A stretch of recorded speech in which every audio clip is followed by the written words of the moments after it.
Welcome back. ये है premiere pro की क्लास नंबर 11 और आज हम जानेंगे मोशन इफ़ेक्ट के बारे में। इफ़ेक्ट पैनल के अंदर जो मोशन इफ़ेक्ट होता है वो क्या काम करता है। तो चलिए शुरू करते हैं आज की क्लास। AK-84।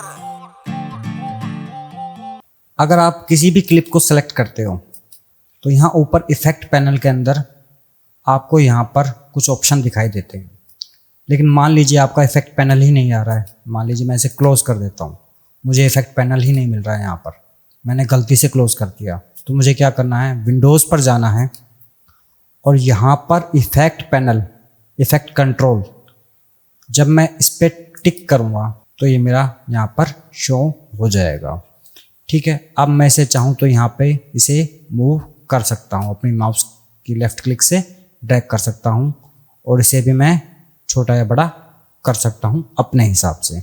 अब यहाँ पर आपको कोई भी क्लिप आप जब सेलेक्ट करते हो तो कुछ ऑप्शन आपको बाय डिफ़ॉल्ट मिलते हैं। मान लीजिए आपको ये मोशन के अंदर ये नहीं दिखाई दे रहा है, तो यहाँ पर जब यहाँ पर कोने पर ये छोटा सा जो ड्रॉप डाउन मेन्यू है, जब आप इस पर क्लिक करोगे तो ये सारे के सारे ऑप्शन आपको दिखाई देने लगेंगे।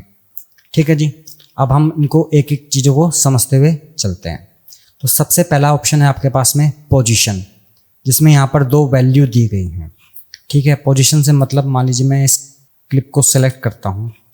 ध्यान रखिएगा, जो क्लिप सेलेक्ट होगी, मान लीजिए मेरा पॉइंटर इसके ऊपर है लेकिन मैंने नीचे वाली क्लिप को सेलेक्ट कर रखा है। अब मैं इसकी कुछ भी वैल्यू चेंज करूँगा तो मुझे कुछ इफेक्ट नहीं दिखाई देगा, क्योंकि वैल्यू इसकी चेंज हो रही है और इसके ऊपर ये वाली क्लिप है।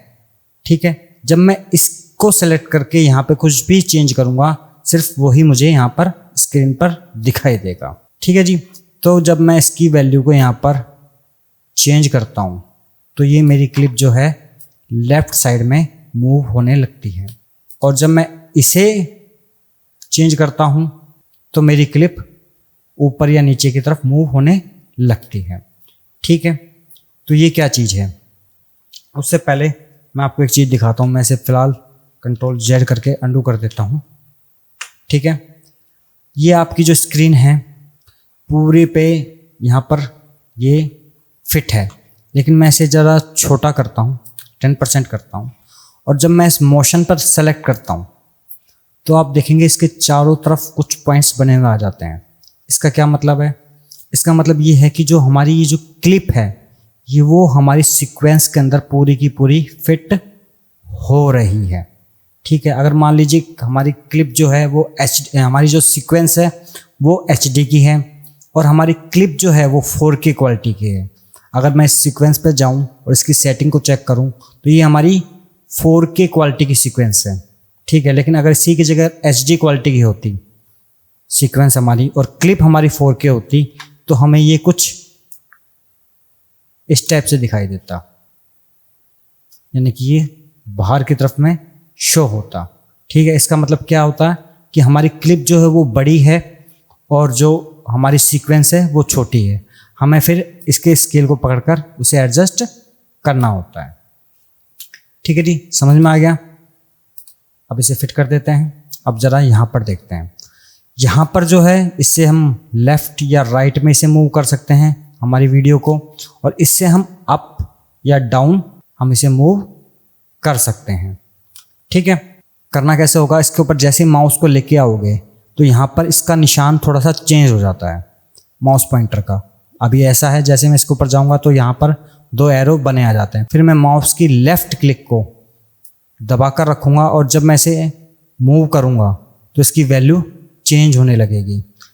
ठीक है, और जब मैं इसे लेफ़्ट की तरफ ड्रैग करता हूँ तो ये ऊपर की तरफ जाता है, और जब मैं राइट की तरफ ड्रैग करता हूँ तो ये नीचे की तरफ मूव करता है।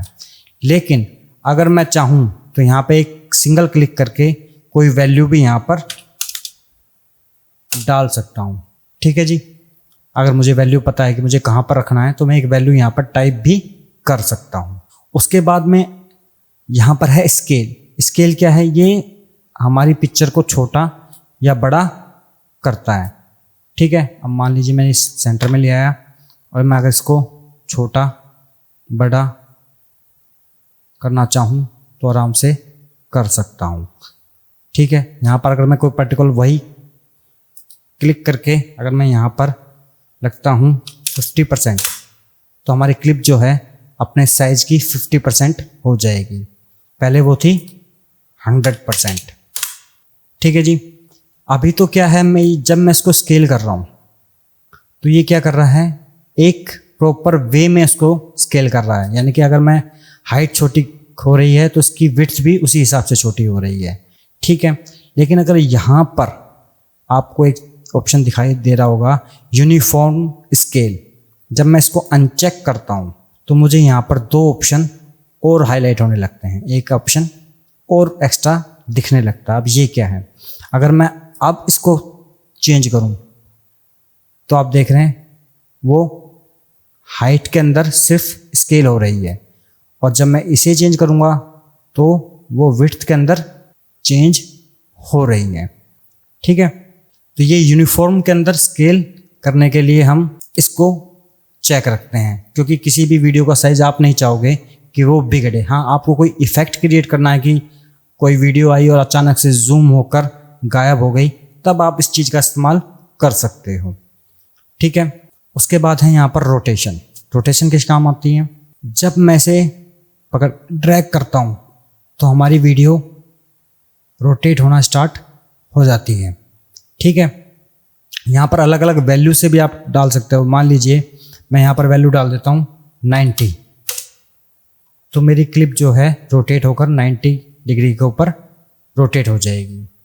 अगर मैं यहाँ पर डालता हूँ -90, तो ये बैक साइड में रोटेट हो जाएगी। ठीक है, रिवर्स के अंदर रोटेट हो जाएगी। यहाँ पर आप देख रहे होंगे एंकर पॉइंट। अब ये एंकर पॉइंट क्या चीज़ है।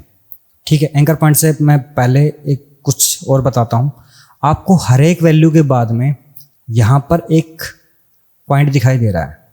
ठीक है, इसके ऊपर जब मैं माउस का कर्सर लेके जाता हूँ तो ये कहता है रीसेट पैरामीटर। इसका मतलब क्या है, इसका मतलब ये है कि ये वैल्यू मैंने चेंज कर दी और मैं अब वापस इसे सीधा करना चाह रहा हूँ, ये लेकिन प्रॉपरली सीधा नहीं हो पा रही है मेरे से। तो मैं क्या करूँगा, मैं इसको इसके सामने वाले इस आइकन को जैसे मैं क्लिक करूँगा तो ये बाय डिफ़ॉल्ट अपनी ओरिजिनल पोजीशन पर आ जाएगी। इसकी हाइट भी मैं चाहता हूँ फिर से वैसी की वैसी हो जाए, तो मैं इसे भी दबा दूंगा ताकि हाइट फिर से वैसी की वैसी हो जाए।